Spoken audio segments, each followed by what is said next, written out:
Edge of the Web, on the road at SMX.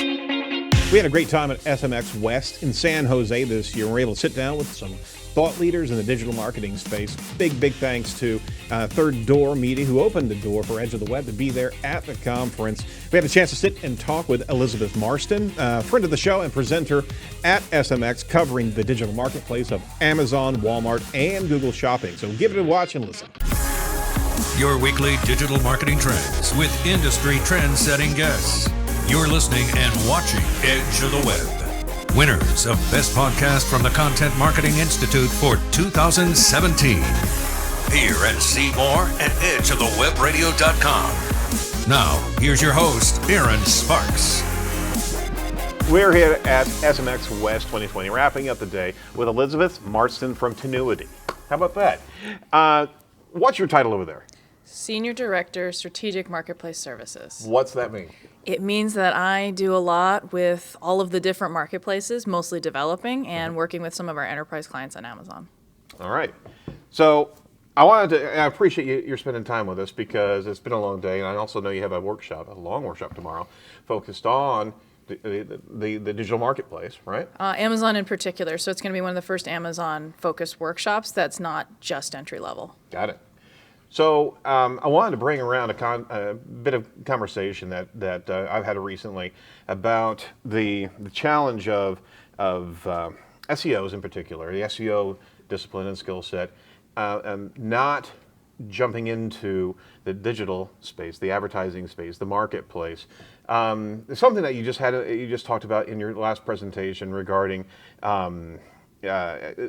wherever you are in your career path, and whatever particular salary band you're trying to pursue, you need to start acclimating yourself to these additional skills, these additional spaces, and those higher salaries are not part of that multi-tool or Swiss Army knife approach. You got to get specialized in these. So my question to you is, there's a lot of kind of siloing in the SEO community, that they don't jump into these additional practices. Why do you think that is?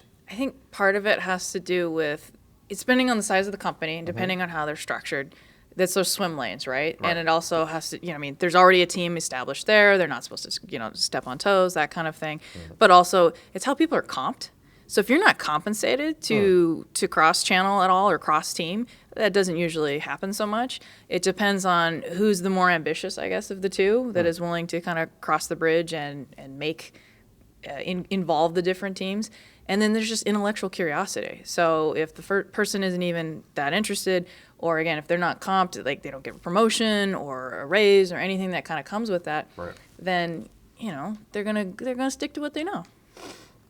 We're in a space, we're in a market, we're in an industry that is constantly changing. We see it all around us as digital marketers. There's so much happening all the time. Literally daily there's announcements and changes in the different platforms that we work in. To not have a mindset of just trying to change something or understand something more. I mean, is that a self-imposed impediment to some people in that mindset? Absolutely. And so at some of the larger, like super mega companies, like holding companies or whatever, like that's what they do. They're not incentivized really to cross-channel. They're not incentivized to think that way. They do the thing that they're supposed to do. And that does make it hard, but at the same time, they're supposed to scale. So when they have these accounts, these are multi-million page websites that these SEOs are working with. So maybe they don't have the capacity to get that into, say, advertising. They should, they'd want to, but I do understand that hesitation. Smaller agencies, and it comes back to, what do you want to do next? Right. Do you want to get promoted as an SEO? Do you want to move into something like a VP of search or a senior director of something a little like more marketing focused or more technical focused? That's where you have to start branching out. And that's also where, again, it's a job at the end of the day. So that salary band does tend to play a large part in where you might want to go next. Right. So if you're not thinking about your next 2 steps ahead, and are you doing the things today to either make that transition over or move up, then you're going to stay where you're going to stay. You're going to stay where you stay. At the same time, it is there's something that the company, if they're paying attention to it, should be able to incentivize those sharp people in that SEO swim lane to be able to look at these different digital marketplace channels, right? So it is there's a part of responsibility on the corporations, the organizations, the enterprises to be able to lift them up. But at the same time, is there also a bit of a purist mentality inside of SEO? Yeah, so it comes from, so Google, right, we know that the algorithms for organic and paid search are different. Right. They don't even talk to each other, as far as we know. They Right. don't talk to each other. That's the company line. However, we do know that on some of these other emerging marketplaces, so Amazon SEO is closely tied to performance, and so is advertising. So you can pay, in a sense, to play to increase your sales and increase that velocity. That flywheel is what it does. Right. Sales and orders and volume, like demand equals, they're going to keep showing you. That's how you win things like choice badges and first level organic pages. Walmart has come right out and said, your organic ranking is influenced by your advertising. It just is what it is. So Yep. we are, as an SEO reaches out beyond the Google and the Bing universe and starts looking at what's relevant on Amazon, what's relevant on Walmart, Target, wherever it is, they're going to have to start paying attention to advertising too. So, to further that is that there's a particular principle that I don't want to have to sully myself in and no offense whatsoever. So, Yeah. but I mean, it's in, I have to pay for it. I should be able to earn it on my own merit, and that's that big leap, that big jump. But here's the core of it: is that SEO is analysis. It's not. It's almost like different script language. It's the concepts of analysis and measurement and experimentation. They all play in the same fields in all these different disciplines, right? And I also look at why this is, so Google's business is search, like it's to provide the answers. Amazon's is to sell you something. Right. They don't really care, there's not going to be a knowledge panel or like all these other things. Is it the thing you wanted? Will you buy the thing? Right. Can I sell it to you? Great, next. Right. And so that cycle that's not going to stop. And so SEOs, as they start to work with these retailers, understanding the different inputs that is important to the engine, which is their sophistication is going to be different as well. And their inputs are different. Walmart's, we know, is as a search tool, their on-site search functionality just isn't as good as Amazon and Google's, and they've had more time to hone those inputs.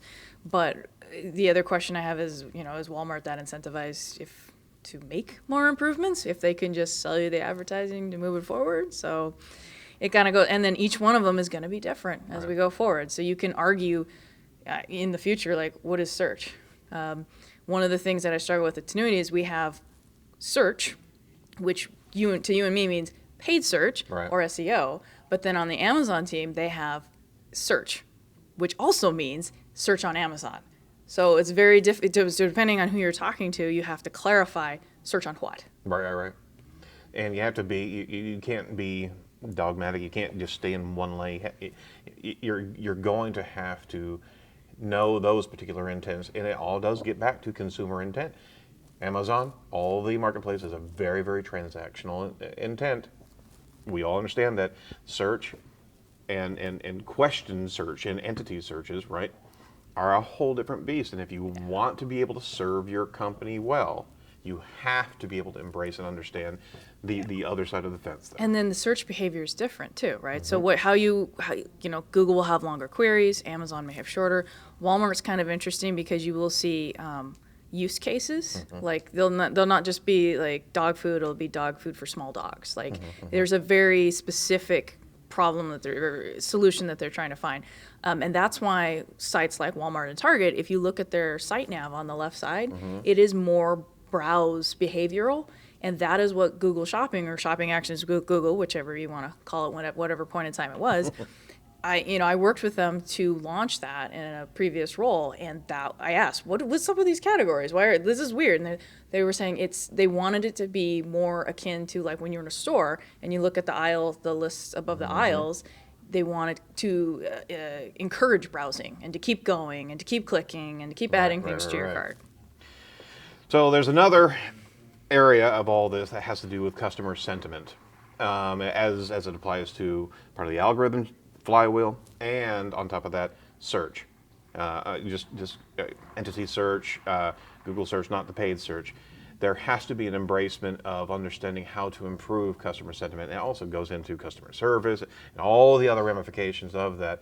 But there is a connective tissue between the digital marketplace and the consumer review and the SEO and the consumer review. Is that a potential bridge for SEOs to understand that it's in both spaces? They should be truly embracing the entire area. I mean, absolutely, especially around shared metrics or shared pieces of information that can influence both. So customer reviews, product reviews, popularity, certain product pages. Whether or not, one of the things with Walmart that's unfortunate is because of some of the way the product pages are laid out, they're not as indexed, I've noticed, and crawled as Google or as Amazon. Amazon product detail pages are constant. You can find them always in a Google index. Right.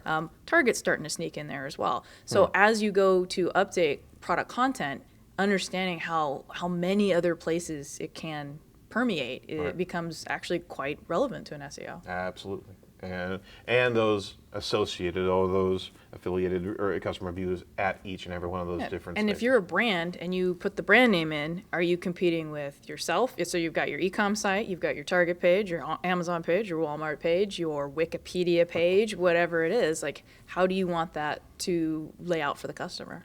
So the SEOs just can't stay in code. They can't stay in content. They have to be looking at all of these additional marketplace relevancies, because it does affect their performance as well. Eventually, their site traffic may go down. Absolutely. That is one thing that we noticed competitively speaking was, I talked to somebody, their .com traffic is dropping. Was like, well, but are your sales? Like, did they just move, essentially? Right. And so we did find that there was some that was moving. And Amazon actually has a new tool called Amazon Attribution, which does make it so that you can generate a tag in Amazon.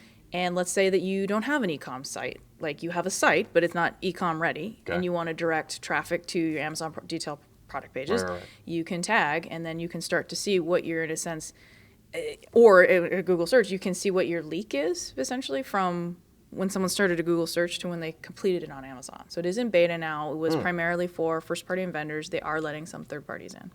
Are we going to be seeing all of the e-com leave the domain and actually plant itself in the marketplace? No. No? Nah, there's just too much. We're so far away from that. People just want to buy when they're ready, and just being in the 6 places.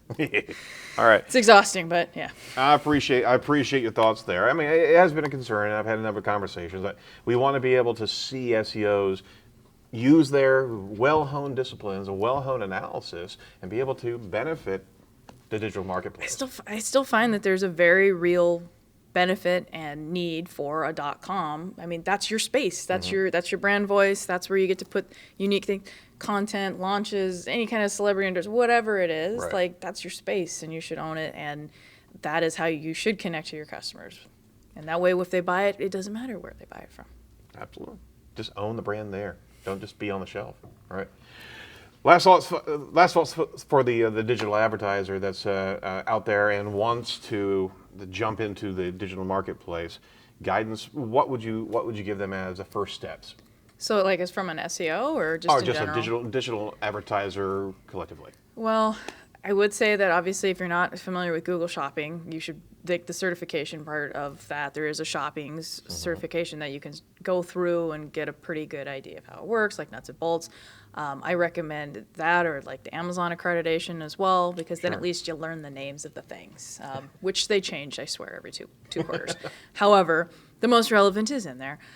There's also like subscriptions. Like, I like to look at some very high level subscriptions at like Digiday, or Wired's always a good one, and Marketplace Pulse, because then you're at least at the very highest level getting company movements. Right. And so you understand like the health of the company and what new initiatives are coming out that year. So then you can think about how that affects your life. All right. Thank you so much. Good luck in your workshop tomorrow. Thank you. That is a gauntlet, an 8-hour workshop. So many slides. We made so many slides. thanks for always giving us great information and taking the time with us. We really do appreciate it. Thank you so much for having me. It's always a pleasure. More than welcome. Hopefully we'll get you back on the show here soon. Great.